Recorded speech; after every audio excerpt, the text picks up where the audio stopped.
Hi hello ನಮಸ್ಕಾರ interesting world ಯೂಟ್ಯೂಬ್ಗೆ ಸ್ವಾಗತ. ನಾನು ನಿಮ್ಮ ಪವನ್. ನಾವು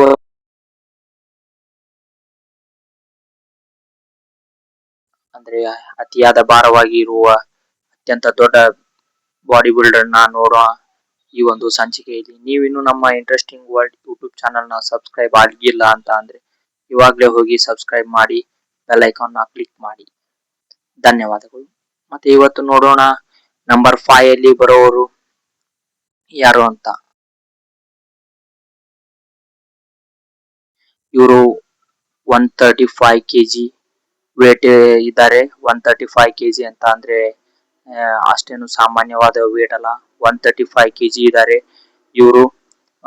ಇದುವರೆಗೂ ಯಾವುದೇ ತರ ಮಿಸ್ಟರ್ ಒಲಿಂಪಿಯಾನ ಗೆದ್ದಿಲ್ಲ. ಯಾಕಂದ್ರೆ ಇವ್ರ ಅಗ್ರೆಷನ್ ಇವ್ರಿಗೆ ಶಾಪವಾಯ್ತು ಅಂತಾನೆ ಹೇಳ್ಬೋದು. ಮತ್ತೆ ನೆಕ್ಸ್ಟ್ ಇದರಲ್ಲಿ ನೋಡೋದಾದ್ರೆ ಜೈ ಕಲ್ಟರ್ ಅವರು ಸಹ 135 ಇಂದ 150 ಕೆಜಿ ಅವರೆಗೂ ಇದ್ದಾರೆ ಅಂತಾನೆ ಹೇಳ್ಬೋದು. ಇವರು ಎಟ್ ಅ ಟೈಮ್ 100 ಇಂದ 100 ಟು 200x ನ ತಿಂತಿದ್ರು ಅಂತ ರಿಪೋರ್ಟ್ ಇದೆ.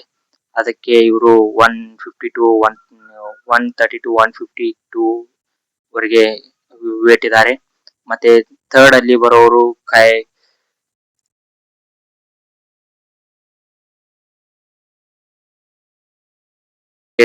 ಏಟ್ ಟೈಮ್ ಮಿಸ್ಟರ್ ಒಲಿಂಪಿಯಾ ಆಗಿದ್ದಾರೆ.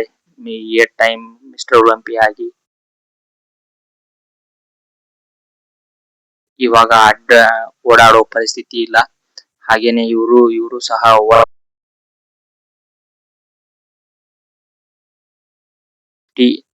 ಮಟಾನು ವೇಟ್ ಇದ್ರು ಅಂತಾನೆ ಹೇಳ್ಬೋದು. ಮತ್ತೆ ಇನ್ನೊಬ್ಬರನ್ನ ನೋಡೋದಾದ್ರೆ ಜೈ ಕಲ್ಟರ್ ಅವರಾಗಿದೆ. ಮತ್ತೆ ಇನ್ನೊಬ್ಬರು ಆರ್ನಾಲ್ಡ್ ಇವ್ರಿಗೆ ಇನ್ನೊಂದು ಹೆಸರಿದೆ. ಇವ್ರಿಗೆ ಇನ್ನೊಂದು ಹೆಸರು ಏನಂತ ಅಂದ್ರೆ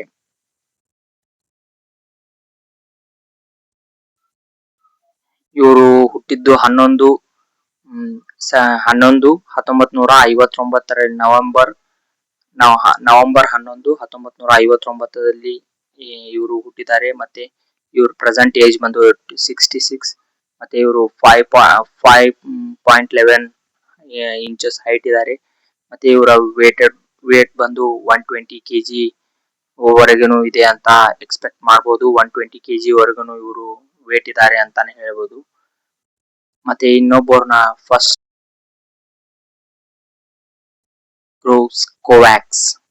ಕೋವ್ಯಾಕ್ಸ್ ಅಂತ ಇವ್ರ ಹೆಸರು. ಇವರು 150 ಟು 180 ಕೆಜಿ ವರೆಗೂ ವೇಟ್ ಇದ್ದಾರೆ ಅಂತಾನೆ ಹೇಳ್ತಾರೆ. ಇವರು ಎಟ್ ಅ ಟೈಮ್ ಇವರು ಯೂಸ್ ಮಾಡೋ ಪ್ರೋಟೀನ್ಸ್ ಮತ್ತೆ ಕ್ರಿಯೇಟಿನ್ಸ್ ನ ನೋಡಿದ್ರೇನೆ ಎಲ್ರು ಎಸ್ಟಾನಿಶ್ ಆಗ್ಬೇಕು. ಯಾಕಂದ್ರೆ ಆ ತರ ಬಾಡಿ ಬಿಲ್ಡ್ ಮಾಡಿದ್ದಾರೆ. ಮತ್ತೆ ಇವರು ಬಾಡಿ ಬಿಲ್ಡಿಂಗ್ ಕಾಂಪಿಟಿಷನ್ ಅಲ್ಲಿ ಬಂದಂದ್ರೆ ಅವರು ನಿಂತ್ರೆ ಹಿಂದೆ ಇರೋ ವ್ಯಕ್ತಿಗಳನ್ನೇ ಕಾಣ್ತಾ ಇದ್ದಿಲ್ಲ. ಅಷ್ಟೊಂದು ವೇಟ್ ಮತ್ತೆ 6.6 ಇಂಚಸ್ ಇವ್ರ ವೇಟ್ ಇತ್ತು. 6.6 ಅಂದ್ರೆ ಸಾಮಾನ್ಯ ವೇಟ್ ಅಲ್ಲ. ಮತ್ತೆ ಹೆಚ್ಚು ಕಡಿಮೆ ರಾನಿ ಕೋಲ್ಮ್ಯಾನ್ ಅವ್ರಿಗಿಂತಾನೆ ಹೈಟ್ ಇದ್ರು ಅಂತಾನೆ ಹೇಳ್ಬೋದು.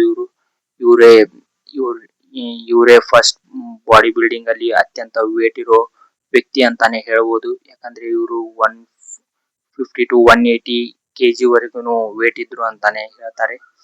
ಇದಾಗಿತ್ತು ಇವತ್ತಿನ ಬಾಡಿ ಬಿಲ್ಡರ್